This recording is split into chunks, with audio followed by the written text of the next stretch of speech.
اور سب سے بڑی امپائر ہم خود بننے چلے جا رہے ہیں. ان کے اپنے لوگ اس بات کو تسلیم کرتے ہیں, اور یہ بھی نہیں کہ عام عوام میں سے لوگ اس بات کو تسلیم, ان کی بڑے بڑی جو جتنے بھی پوسٹوں پہ لوگ بیٹھے ہیں یا جتنے بھی رائٹر ہیں وہ خود دانشور ہیں, وہ خود اس بات کو تسلیم کرتے ہیں کہ امریکہ جو افغانستان میں جنگ جو اس نے شروع کی ہے یہ غلط کیا ہے, یہ غلط کیا ہے. اور اس کے ساتھ ساتھ وہ یہ بھی تسلیم کرتے ہیں کہ جو سو کالڈ امریکن ڈیموکریسی ہے, جس کے ہمارے بعض لوگ بڑے عاشق ہیں اور بڑے حوالے دیتے ہیں, وہ خود جب وہ لوگ لکھتے ہیں ڈیٹیل اور دلائل کے ساتھ, تو پھر پتہ چلتا ہے کہ یہ عوام, امریکن عوام کو بیوقوف بنانے کی ایک کوشش ہے, اور اس کے زیادہ کچھ بھی نہیں ہے, اور عوام کا ان سے کوئی تعلق نہیں ہے. اسی لیے ہاورڈ زین نے People's History of United States لکھی. انہوں نے کہا عوام کے حوالے سے امریکہ کی کیا تاریخ ہے, عوام کو کیا ملا ہے, اور کس طرح قربانیوں کی بھینٹ عوام کو بھی چڑھایا گیا. میں سمجھتا ہوں یہ بھی جو 31 امریکی فوجی مارے گئے ہیں, یہ بھی اپنے آپ کو شاید آزادیوں کے متوالے سمجھ رہے ہوں, اور اس طرح ان کو بھی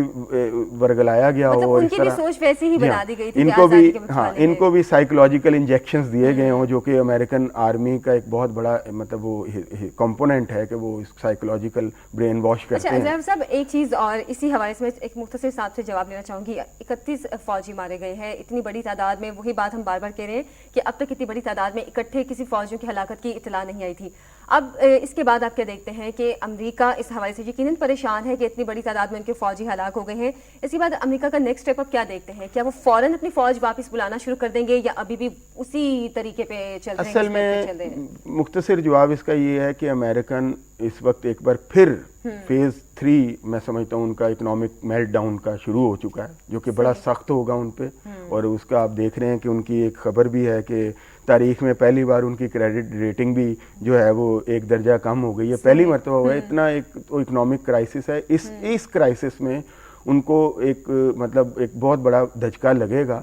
اور ساتھ ساتھ یہ ہے کہ میں یہ سمجھتا ہوں کہ وہ ابھی بھی انہوں نے سبق نہیں سیکھا, وہ واپس نہیں بلا رہے, وہ اب فیز 2 شروع کر رہے ہیں افغانستان میں پہلے فیز کی شکست کے بعد, کہ وہ چاہتے ہیں کہ اب جیسا کہ میں پہلے بھی عرض کرتا رہا ہوں کہ اب وہ کلا بند ہوں, وہاں ایسے سٹرکچرز تعمیر وہ کر رہے ہیں جو 50 سال کے لیے ہیں. اگر وہ واپس جا رہے ہیں تو ان کے لیے ایسے فوجی کمپلیکس کیوں بنائے جا رہے ہیں افغانستان میں؟ ان کا مقصد صرف اور صرف یہ ہے کہ اب وہ کلا بند ہوں, گورنمنٹ کو کنٹرول کریں وہاں کو, اور افغانوں کو افغانوں کے ساتھ لڑائیں, افغان آرمی کو کھڑا کریں, اور اسی طرح پاکستان آرمی کے ساتھ لڑائیں, کیونکہ یہی سلسلہ شروع اور پاکستانیوں کو پاکستانیوں کے ساتھ لڑائیں, جو ریمنڈ ڈیوسز یہاں پہ کر رہے ہیں ان کے. یہ ان کا ایک بڑا خطرناک گیم. صحیح. ابھی تو بہرحال امریکہ کی گیم کیا چلے گی یہ تو خیر آنے والا وقت ہی بتائے گا. اگلی خبر میں شامل کرتی ہوں.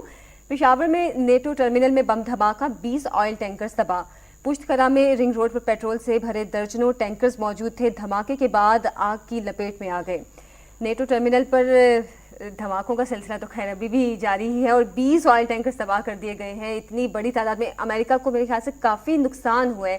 آپ کو کیا لگتا ہے کون لوگ ہیں جو اصل میں یہ نیٹو ٹرمینلز کو تباہ کر رہے ہیں؟ دیکھیں جی, ظاہر ہے جب آپ لوگوں کو ماریں گے, ڈرون اٹیکس کریں گے, لوگوں کو بلا وجہ جو ہے وہ وار آن ٹیرر کے نام پہ کریں گے, تو اس کا ریئیکشن بھی ہوگا. یہ سمپلی اس کا ریئیکشن ہے وہ جو امریکنز کا ہے. اور اس میں سمجھتا ہوں ہمیں زیادہ مطلب نقصان ہوتا ہے جو ہم اس کا اعلی کار بنے ہوئے ہیں, اس کو لاجسٹک سپورٹ فراہم کرتے ہیں. ہمارے ایریاز میں اس طرح کی انریسٹ ہوتی ہے, تو ہمیں چاہیے کہ ہم بھی اپنا کوئی فیصلہ کن مطلب مرحلے میں اب داخل ہو جائیں, اور اس طرح کی چیزیں جو ہیں اپنے ملک سے باہر کریں. کچھ دن پہلے بھی جب کہ ایسے کے واقعات کافی تسلسل سے دیکھنے میں آ رہے تھے, تو امریکہ نے کہا بھی تھا کہ پاکستان سے اب یہ جو نیٹو کی سپلائی ہے وہ کافی حد تک روک دی گئی ہے. لیکن جو پشاور کے راستے سے اب یہ ٹرمینل جو تباہ ہوئے ہیں, مطلب ابھی بھی اتنی بڑی تعداد میں وہاں سے نیٹو کے آئل ٹینکرز جاتے ہیں, یعنی کہ کتنا فرق پڑا ہوا ہے؟ دیکھیں جی, جو میڈیا میں رپورٹ ہوا, امریکن میڈیا میں, اور جن کو لوگوں نے کہا, انہوں نے کہا جی 35% تک ہم نے کر دیا لیول اس کا, یہاں باقی دوسرے روٹ سے کر رہے ہیں, ایئر لفٹ کرنے کے بھی غور کر رہے ہیں, یہ بھی کر رہے ہیں. لیکن یہ نہیں بتایا اسپیسیفکلی کہ دوسرے روٹس جو ناردرن روٹس ہیں یہ کیا ہیں, ان میں کتنی تعداد میں وہ کر رہے ہیں, کہاں سے کر رہے ہیں. مجھے تو لگتا ہے کہ یہ سب کہنے کی باتیں ہیں, ابھی بھی پاکستان کے ہی تمام رستوں سے اس لیے کہ اس کے بغیر وہ اتنی مہنگی ہو جائے گی ان کے لیے جنگ کہ وہ تقریباً ناممکن ہو کے رہ جائے گی. اور امریکہ اور اس وقت امریکہ میں مالی بحران بھی آیا ہے, تو اتنی مہنگی جنگ کو وہ یقیناً افورڈ نہیں کر سکیں گے. اور یہ ابھی تک انہوں نے پاکستان کو اس حوالے سے جو ہے وہ بنایا ہوا ہے اعلیٰ کار, اور ہم بن رہے ہیں ابھی تک, میں تو یہ سمجھتا ہوں. اچھا, اگلی خبر میں شامل کرتی ہوں پیپلز پارٹی اور ایم کیو ایم کے اتحاد کے حوالے سے. پیپلز پارٹی ایم کیو مذاکرات کراچی میں حیدرآباد میں کمشنری نظام کا خاتمہ 2 آرڈیننس جاری حیدرآباد کے 4 کراچی کے 5 اضلاع ختم باقی سندھ میں کمشنری نظام رہے گا ایم کیو عدالت میں اپنی دائر درخواست واپس لے لے گی پیپلز پارٹی اور ایم کیو مذاکرات پھر اتحاد وہی باتیں پرانی باتیں دوبارہ سے نئے طریقے سے سامنے آ رہی ہیں دیکھیں ایک بڑا مشہور افسانہ ہے غالباً جس میں بتایا گیا کہ جب وڈیرے ایک دوسرے سے ناراض ہوتے ہیں تو ایک دوسرے کے علاقے میں اسکول بنوانا شروع کر دیتے ہیں تاکہ لوگ باشعور ہو جائیں پڑھیں وہاں پہ. تو یہ اب جو ہم باتیں کرتے رہے ہیں یہ وہی اسی سلسلے کی ایک جو بڑا واضح طور پہ یہ چیز سامنے آ گئی ہے کہ آپ جب کوئی پولیٹیکل رائیولری پیدا ہوتی ہے لڑائی پیدا ہوتی ہے تو آپ اس کو جناب کمشنری نظام بحال کر دیتے ہیں. پھر جب آپ نے پیچ اپ کرنا ہوتا ہے آپ دونوں جماعتیں بتائیں کہ وہ کراچی کے امن کے لیے کیا کر رہی ہیں. کیا وہ صرف اپنی لڑائی میں اپنے مفادات کو ہی فردر کر رہی ہیں یا کراچی کے امن پر بھی کوئی توجہ دینے کی کوشش کریں گی کہ آپ مہینہ پہلے آپ کی لڑائی ہو آپ کہیں جی آپ آزاد کشمیر الیکشن میں نہ حصہ لیں اور پھر بڑی گرما گرمی ہو کہ جی اس طرح کی باتیں کی گئی ہیں ذاتی لیول کی یہ ہو گیا ہے اور اس کے بعد ادھر سے جواب یہ آئے کہ کمشنری نظام بحال ہو گیا. پھر آپ پیچ اپ کی طرف جائیں آپ کا گورنر واپس آ جائے اور اس کے بعد نیکسٹ اسٹیپ میں آپ یہ کہیں جی کمشنری نظام کا بھی خاتمہ ہو گیا. تو یہ کیا آپ پاکستان کے اکنامک ہب کے ساتھ مذاق کر رہے ہیں حکمران بھی اور اس کے ایم کے ایم والے بھی. میں سمجھتا ہوں کہ اس طرح اب چیزوں کو واضح کرنا چاہیے کہ آپ اس کے کراچی کے امن کے لیے کیا کر رہے ہیں. کیا یہ مطلب یہ سیاسی جماعتوں میں چھپے ہوئے عناصر تو نہیں ایلیمنٹس ہی تو نہیں ہے یہ سارا کچھ جو اتحاد اور لڑائی جھگڑوں سے کراچی کے امن میں تو کوئی بھی اضافہ نہیں ہو رہا ہے. کراچی میں جو فسادات کی صورتحال دیکھنے میں آ رہی اس میں تو کوئی کمی نہیں آ رہی. جی بالکل آپس میں لڑتے ہیں پھر صلح کر لیتے ہیں اور وہی بات کہ ان پارٹیز پہ لوگوں کا اعتماد میرے خیال سے یقیناً تقریباً ختم ہو چکا. پھر اگر آپ اس طرح کریں گے کہ مطلب اپنے آپ کو بڑے بڑے اپنے موقف کو شفٹ کرتے چلے جائیں گے جلد از جلد تو ظاہر ہے پھر لوگ بھی اس پہ سوچیں گے یقیناً اور لوگ یقیناً پھر نئے لوگوں کو سامنے لانے کے بارے میں بھی سوچیں گے. خیر اگلی خبر شامل کرتی ہوں. نئے صوبوں کے قیام میں پہل پنجاب کو کرنا ہوگی. جاوید ہاشمی مسلم لیگ نون کے بغیر نیا صوبہ تو کیا صوبے کا نام بھی تبدیل نہیں کیا جا سکتا. اچھا جاوید ہاشمی صاحب کی جانب سے کافی یعنی کہ ایک مضبوط قسم کے موقف ان کی جانب سے سامنے آ رہا ہے کہ صوبوں کے قیام کے حوالے سے واقعی پنجاب میں جو نئے صوبوں کے قیام سے نون لیگ کو پہل کرنا ہوگی اور یہ وہ. لیکن اگر ہم مختلف سیاسی پارٹیز کی جانب سے دیکھیں پچھلے دن مولانا فضل الرحمان کا بھی بیان سامنے آیا تھا کہ لسانی بنیاد پر اگر صوبے بنتے ہیں تو 2 قومی نظریہ وہ بالکل ہی مر جائے گا. بات ان کی بالکل ٹھیک ہے. اس حوالے سے ہمارے سیاستدان کیوں نہیں سوچتے کہ اگر واقعی لسانی بنیادوں پر صوبوں کی بنیاد بنتی ہے تو وہی بات کہ 2 قومی نظریہ تو بالکل ختم ہو جائے گا. لسانیت کو فروغ دے رہے ہیں. جی بالکل. دیکھیں یہ بڑی اچھی بات ہے کہ ہمیں لسانیت کو فروغ نہیں دینا چاہیے. اس سے ملک مضبوط نہیں ہوگا بلکہ کمزور ہوگا. سندھ میں بھی نہیں اور پنجاب میں بھی اور اسی طرح مطلب خیبر پی کے میں بھی میں سمجھتا ہوں کہ لسانی بنیادوں پہ یا بلوچستان میں اگر آواز اٹھتی ہے لسانی تو اس کو بھی ہمیں اس کو انکریج نہیں کرنا چاہیے. لیکن ایک بات جو مطلب یہ اس حوالے سے ہے کہ نئے صوبے کی جو بات ہے وہ یہ ہے کہ آپ یہ بھی ایک چیز یہ بھی دیکھیں کہ آگے پنجاب کو یہ بلیم کیا جاتا ہے کہ جناب قومی اسمبلی میں پنجاب کی سیٹیں آدھے سے بھی زیادہ سیٹیں پنجاب کی ہیں. تو پنجاب ڈومینیٹ کرتا ہے جس کو چاہے وہ وزیر اعظم بنا سکتا ہے جس کو گورنمنٹ چاہے وہ اوور تھرو کر سکتا ہے. پنجاب ہی حکومت کر ہے. دوسرے صوبوں کو یہ شکوہ رہتا ہے. تو اگر آپ پنجاب کو لسانی بنیادوں پہ تقسیم کریں گے تو فردر جس وجہ سے ہم کہتے ہیں کہ ملک کمزور ہوگا اس سے وہ یہ ہے کہ ہماری بنیاد یہ نہیں ہے کہ ہم مسلم لیگ نون کی حمایت کر رہے ہیں. ہماری بنیاد ملک کو دیکھنا ہے کہ اس کو کیسے مضبوط کیا جائے. ہمیں سے کوئی وہ یہ ہے میں یہ عرض کرنا چاہ رہا ہوں کہ جب پنجاب تقسیم ہو سینٹ میں جو ہے وہ پنجاب کے لوگوں کی ڈومینیشن ہو جائے گی. ایک آپ اگر فرض کریں بہاولپور صوبہ بناتے ہیں یا سرائکی صوبہ بناتے ہیں تو پنجاب اس کے بھی اتنے ارکان سینٹ میں جائیں گے جتنے کہ اس پنجاب کے جائیں گے. پھر اس تو اس طرح کیا یہ ایک جو وہاں پہ جو ایک وہ ہے نمبر گیم ہے وہ ڈسٹرب نہیں ہو جائے گا. پھر یہ نہیں کہا جائے گا آگے چل کے کہ جناب قومی اسمبلی میں تو پنجاب یا پنجابی اسپیکنگ یا پنجابی اوریجن کے لوگ چاہے صوبے 2 یا 3 ہو گئے ہیں ڈومینیٹ کر ہی رہے تھے اب سینٹ میں بھی کرنا شروع ہو گئے ہیں. تو یہ شکوہ جو ہے یہ کیا فیڈریشن کو نقصان نہیں پہنچائے گا. یہ مزید گہرا نہیں ہوگا. جو قیام ہے وہ حکومت کو ہی نقصان پہنچانے والی بات ہے اگر لسانی بنیادوں پہ اس طرح کریں گے. آپ اس کو انتظامی بنیادوں پہ بنائیں صوبے ٹھیک ہے, مطلب پنجاب میں بھی بنائیں, سندھ میں بھی بنائیں. معذرت کے ساتھ آپ کی بات کر رہی ہوں, ابھی مختصر سی بریک کا ٹائم ہے, بریک سے واپس آئیں گے, آپ کی کالز کو بھی پروگرام میں شامل کریں گے, ہمارے ساتھ رہیے.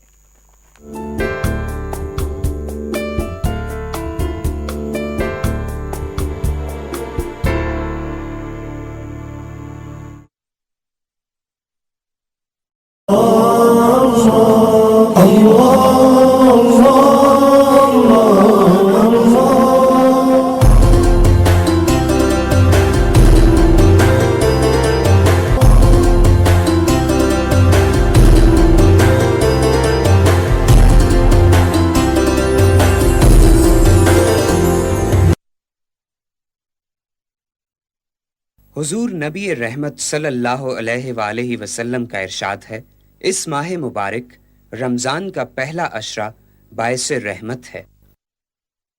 اللہم اغفر وارحم وانت خیر الراحمین.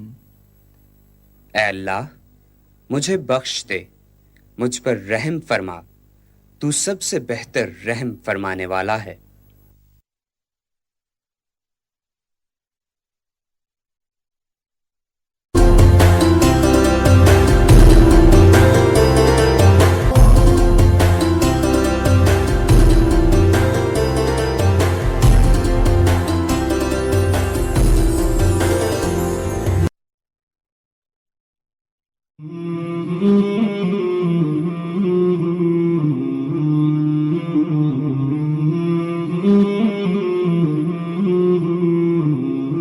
حضرت محمد صلی اللہ علیہ وآلہ وسلم نے فرمایا, جہنمی لوگ خود پسند, خود پرست, متکبر, حریص اور بخیل ہوتے ہیں.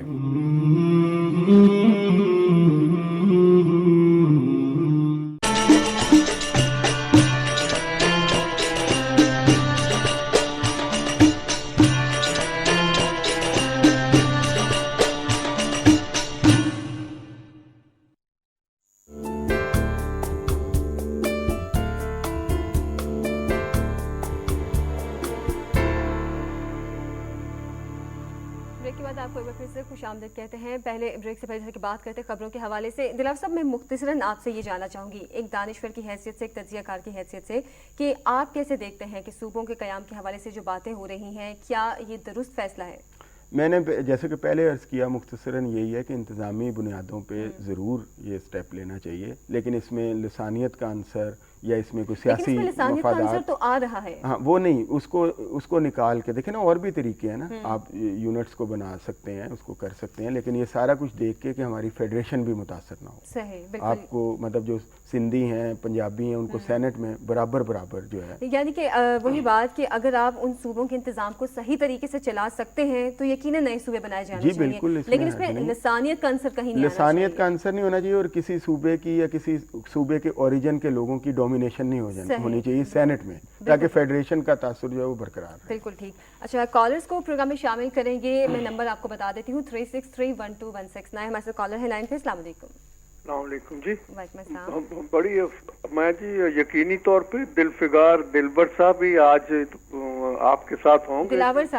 دلاور صاحب, وہ بات یہ ہے جی کہ بجلی جو ہے سوائے اس کے کہ ہم لوگ بل دیتے ہیں, اور اس کے بعد ہم ٹی وی وغیرہ کیبل تو ہم دیکھ ہی نہیں سکتے. کس قدر ظلم ہے یہ. ایسے ہی ہے, میں جیسے آپ کا نوائے وقت لوں, 10 صفحوں کا اخبار آپ مجھے 2 کا دیں اور 20 روپے چارج کریں. یہ بجلی کا عالم ہے, یہی تمام چیزوں کا عالم ہے, لوٹ مار تباہی ہے. یہ صوبوں کی میں بات کرنا چاہ رہا ہوں, یہ کراچی کی سیاست میں اکثر بات اس لیے کرتا ہوں, I am the promoter of the cause of the poor. I advocate the cause of poor every morning and I will do that. سوال یہ ہے کہ یہ لاشوں کی جو سیاست ہو رہی ہے, یہ مرچنٹ آف ڈیتھ, یہ گرگے اجل, یہ موت, یہ جو بھیڑیے ہیں موت کے, انہوں نے جتنی زیادہ لاشیں گریں اتنی زیادہ ان کے پولیٹیکل پوائنٹ سکورنگ اور ان کی بلیک میلنگ ہوتی ہے. یہ ظلم ختم ہونا چاہیے. اور میں اس میں کراچی کے ٹیلی ویژن چینلز کو ہر وقت کہتا ہوں, آج انہیں آپ بند کر دیں, ان کے اینکرز کو, جو کہ ایم کیو ایم کے غلام ٹی وی چینل ہے, سوائے ایک پارٹی کو پروموٹ کرتے ہیں یا دوسری پیپل پارٹی. اب یہ دیکھیے کہ میرے آپ کے پیسوں سے بے نظیر انکم سپورٹ فنڈ دیا جاتا ہے، لیکن اس کا پولیٹیکل ایڈ جتنی ایکسپلائٹیشن ہو رہی ہے پیپل کس لیے؟ آپ غریبوں کو مارے ہیں اور اس کے بعد آپ پولیٹیکل، آپ اگر آپ نے اپنے پیسے دینے اپنے پیسے لگائیں تو بے نظیر انکم سپورٹ نام دیں، ایڈورٹائزنگ کریں. میرے آپ کے پیسوں سے انہوں نے 2 کھرب روپے سے بجلی مجھے دے سکتے تھے. بہت شکریہ مصطفیٰ صاحب، بہت شکریہ کال کرنے کے لیے. عبدالرشید غوری صاحب ہیں کراچی سے. السلام علیکم. وعلیکم السلام. جی کیا کہنا چاہیں گے رشید صاحب؟ میں یہ کہنا چاہتا ہوں جناب کہ پہلے تو میں آپ کی خدمت میں اور آپ کے مہمان کی خدمت میں سلام پیش کرنا چاہتا ہوں. وعلیکم السلام. دوسری بات یہ ہے کہ اب یہ جو کراچی میں ایم کیو ایم اور پیپل پارٹی کے سلسلے میں جو کچھ بھی ہو رہا ہے، اللہ رمضان کا مہینہ، اللہ ان کو کامیابی دے اور کچھ ملک اور قوم کے لیے اچھا اس کے نتائج نکلے تو پھر اچھی بات ہے. لیکن میں یہ دیکھ رہا ہوں کہ عوامی نیشنل پارٹی ایک دم سے پریشان ہو جاتی ہے، یہ میری سمجھ میں نہیں آتی ہے. اس کے ہر مطالبہ حکومت نے مانا، اس نے اپنے صوبے کے نام لسانی بنیاد پر رکھا، وہ مانا. اور کچھ ہے، تالابار ڈیم کا مسئلہ ہے، ریل کا مسئلہ ہے، وہ پیسے مانگتی ہے دیتے ہیں، لیکن ریل گاڑی کا ایسا ستیہ ناش ہوا ہے کہ اللہ رحم کرے کہ جب کس طرح سے ملک چلے گا. انگریزوں کے زمانے میں ریل کا محکمہ، بجلی کا محکمہ، ڈاک خانے کے محکمے، 3 محکموں سے وہ پورے ہندوستان کا نظام چلاتا تھا اور خرچہ چلاتا. ٹھیک، بہت شکریہ عبدالرشید صاحب. آپ نے ہمیں کراچی سے کال کیا، کیا کہنا چاہیے دلاور صاحب؟ میں بالکل یہی بات کروں گا کہ اے این پی بھی اتحادی ہے، پیپلز پارٹی بھی اتحادی ہیں اور ایم کیو ایم بھی اب کافی حد تک اتحادی ہیں. تو میں ہم اتحادی تو ہو ہی چکی ہے. ہم یہ نہیں کہتے، ہم کسی خاص پارٹی کو پن پوائنٹ نہیں کرتے نشان، ہم یہ کہتے ہیں خدا کے لیے، کراچی کے امن کے لیے اور ملک کے مفاد کے لیے آپ اپنے اپنے مفادات کو پیچھے رکھیں اور ملک کے مفادات اپنے مفادات ہی دیکھ رہی ہیں کہ سینٹ میں ان کی سیٹیں کم نہ ہو جائیں، کہیں ان کے اپوزیشن میں زیادہ لوگ نہ آ جائیں تو ان کی گورنمنٹ نہ گر جائے، کراچی میں ان کے علاقے کم نہ ہو جائیں، ان کے زیر قبضہ علاقوں پہ دوسرے لوگ نہ آ جائیں، کہیں دوسرے لوگ جو ہیں وہ پولیٹیکل بینیفٹ نہ لے جائیں، یہ نہ ہو جائے، وہ نہ ہو جائے. اس کی بجائے یہ ان سارے سٹیک ہولڈرز کو، یہ اتفاق سے تینوں اتحادی ہیں اور سٹیک ہولڈرز ہیں بڑے کراچی کے، ان کو مل کے ایک ملکی مفاد میں ایک کنکلوژن نکالنا چاہیے. کسی کو بھی، چاہے اے این پی ہو، جو امن کے لیے اگر کوئی بات ہو رہی ہے تو اس میں بڑھ چڑھ کے حصہ ڈالنا چاہیے، چاہے ایم کیو ایم ہو، چاہے پیپلز پارٹی ہو، چاہے اے این پی ہو. ہمارا تو ان سے یہی مطالبہ ہے، ہم کسی ایک کو یہ نہیں بلیم گیم کا حصہ نہیں بناتے، جماعت کو فیور کرتے ہیں، نہ ہم کسی کے خلاف بولتے ہیں. ہم مفاد کی آ جاتی ہے، اور ملکی مفاد میں جو ہے وہ ہم جو ہے وہ پیچھے نہیں رہیں گے. جو ملکی مفاد کی بات ہے ہم اس کو پہلے بات کریں گے اس میں، اور وہ یہی ہے کہ سارے لوگ اپنے اپنے مفادات کو بیک برنر پہ ڈالیں اور جو ملکی مفاد ہے اس میں بھی اب اکٹھے ہوں. اور اس وقت جو صورتحال ہے، چاہے وہ کراچی کہیں یا دوسرے صوبوں کی کہیں، ملک کے مفاد کو سب سے آگے رکھنے کی جی بالکل. اب دیکھیں نا، یہ کمشنری نظام ختم ہو گیا ہے، کمشنری نظام بحال ہو گیا. یقیناً عوام یہ چیزیں سننے کے لیے نہیں بیٹھے ہوئے، وہ یہ چاہتے ہیں کہ آپ جی ہاں آپ یہ طے کریں کہ آپ نے، ہم نے جی یہ طے کیا ہے کہ اپنے اپنے جو صفوں میں گھسے ہوئے ناپسندیدہ لوگ ہیں، قبضہ مافیا ہیں یا ڈرگ مافیا ہیں یا اس طرح کے جو اپرچونسٹ ہیں، ہم ان کو نکال باہر کریں گے. کوئی ان کے ساتھ لحاظ نہیں کریں گے، چاہے وہ پیپلز پارٹی کی صفوں میں ہیں، ایم کیو ایم کی ہیں، اے این پی کی ہیں، مسلم لیگ نون کی ہیں، کاف لیگ کی ہیں، کسی بھی صفوں میں. اور اس معاملے میں کوئی کمپرومائز نہیں ہوگا، صرف اور صرف ملکی مفاد کو دیکھا جائے گا. کاش کہ ہمارے سیاستدان جو ہیں وہ اس نقطے کے اوپر بھی اکٹھے ہوں اور مل بیٹھ کے کوئی چیز جو ہے وہ ورک آؤٹ کریں اور کوئی سامنے کنکریٹ چیز عوام کے سامنے لائیں تاکہ ان کو سکھ کا سانس ملے اور ملک کی مضبوطی کا بھی باعث بنے. اور اس میں سب سے بڑی بات کہ کراچی کے حالات کو جو بہتر کرنے میں کچھ کردار ادا کر سکیں. ہمارے ساتھ ایک اسکالر بھی ہیں، وامق ہیں. السلام علیکم. السلام علیکم، آپ دونوں کو میرا سلام. وعلیکم السلام. جی وامق صاحب کیا کہنا چاہیں گے؟ میں یہی کہنا چاہوں گا، دیکھیے جب ہم ملک مفاد کی بات کرتے ہیں تو میرا اپنا ذاتی خیال میں یہیں پیدا ہوا، میری عمر اتنی ہوگی 55 ایئر سے ہو گئی. یہ بہترین سلوشن نکالا ہے کراچی کے حالات ٹھیک کرنے کے لیے اور انشاءاللہ ٹھیک ہو جائیں گے اور اس کا بینیفٹ پورے ملک کو جائے گا الٹیمیٹلی. اچھا، دوسری چیز میں کہنا ہی چاہ رہا تھا، میں نے پہلے بھی ایک دفعہ ذکر کیا تھا، شاید دلاور صاحب بھی بیٹھے ہوئے تھے. میری تجویز یہ ہے کہ نمبر 1 پہ کہ جو بھی الیکشن ہو اسپیشلی کراچی میں اتنا منصفانہ ہو، آپ ہر اسٹیشن پہ فوج کو بٹھا دیں تاکہ کسی کو اعتراض نہ ہو کہ کوئی دھاندلی. نمبر 1.